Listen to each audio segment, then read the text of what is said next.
xy 3x වලයි 6x y වලයි මහා පොදු සාධකය මොකද්ද? 3x 3x තමයි එළියට ගන්න.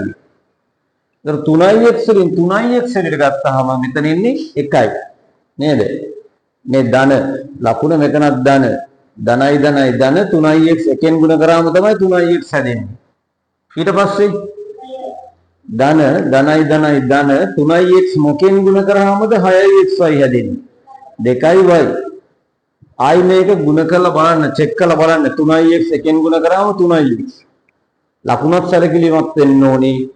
ධන 3x ධන 2y වලින් ගුණ කරාම ධනයි ධනයි ධන 3 වරක් 2 6යි xy.